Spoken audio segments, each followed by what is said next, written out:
Yo, salut à tous les amis, c'est Alex et bienvenue sur ma chaîne YouTube. Aujourd'hui on se retrouve pour l'ouverture de boosters, la saga des duellistes. Des boosters qui sont sortis début d'année je pense, dans ces eaux-là. C'est pas si vieux, je pense pas que c'est encore un an. Mais des boosters que j'avais envie de vous faire redécouvrir ou découvrir à ceux qui viennent d'arriver sur la chaîne YouTube.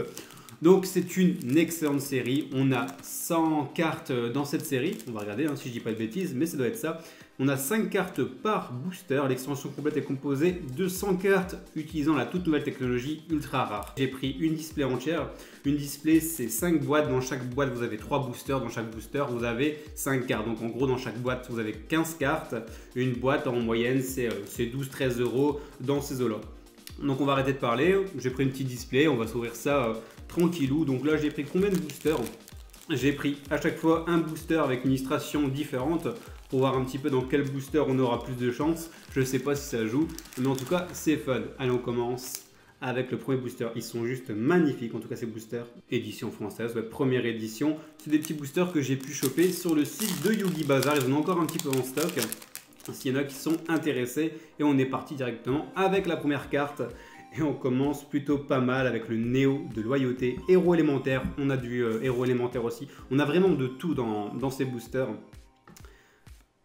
Requin des profondeurs. On a 4-5 cartes de type requin, de type poisson qui sont sympatoches. Voile blanc. Ange de loyauté qui revient aussi. Une carte qui va un petit peu dans tous les decks lumière. Excellente carte aussi. Hein. Je ne sais pas si vous voyez bien le niveau de rareté. Bon, c'est vraiment un petit peu différent. Là, c'est toute la carte qui brille un petit peu comme les cartes japonaises. Et la dernière carte, le pot de dualité. Allez, prochain booster. On est parti pour un petit booster cyber.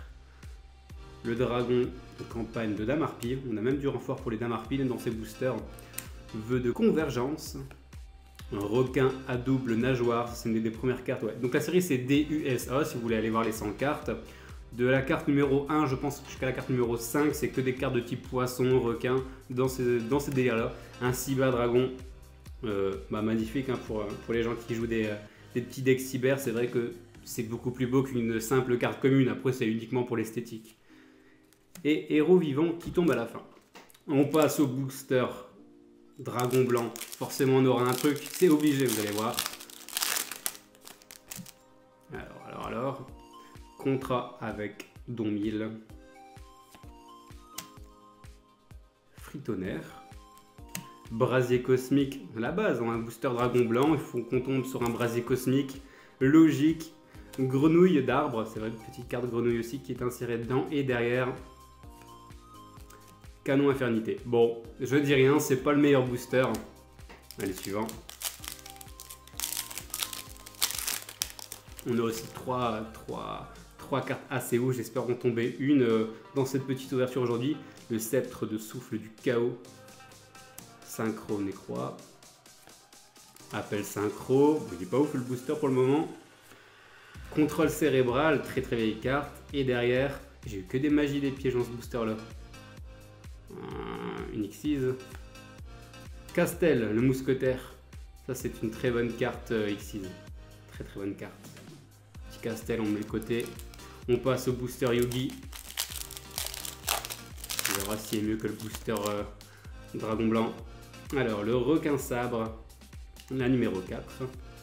Effecteur limpide. Requin des profondeurs. J'en ai pas mal des requins en tout cas. Le dragon sombre métallique aux yeux rouges. Ouais, elle a de la gueule. Carrément. Et derrière, l'invocateur Sabre XM. Très vieille Xyz aussi. Sympatoche. Allez, il nous reste 2 boosters. Bon, j'ai pas tombé une des grosses cartes au moment. Peut-être un petit dragon blanc, un magicien, un Jinzo, ce serait sympa aussi. Attaque météorite. Elle bouclier de lumière. Le numéro 70. Péché malveillant, c'était un petit peu, c'était pas un petit peu, c'était carrément le booster. On avait le booster aussi, péché malveillant.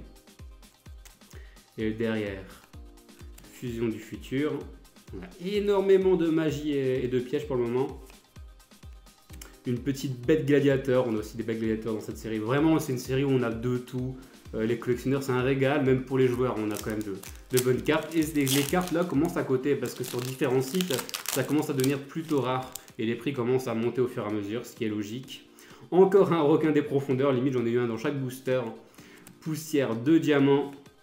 Attaque météorite encore une fois.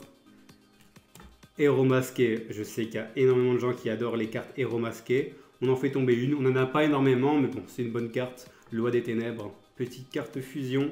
Et derrière, fossile. En tout cas, la carte, elle a de la gueule. Bon, j'ai ouvert pas mal de boosters, j'ai pas eu de grosses cartes. Très déçu en tout cas, mais il me reste quoi? Il me reste encore, je pense, 2 boîtes et demie de côté. Et on s'ouvrira ça, peut-être demain, après-demain, en espérant tomber sur de meilleures cartes, même si je ne vais pas quand même me plaindre. On a eu du petit héros masqué, après oui, Castel aussi, mais j'aurais préféré peut-être avoir un petit dragon blanc ou un petit Jinzo en plus, ça aurait pu être sympa. En tout cas, on verra demain ce qu'on peut choper d'autre dans cette série, la saga des dualistes. Sur ce, je vous laisse, on se dit à demain pour une prochaine vidéo, portez-vous bien, salut.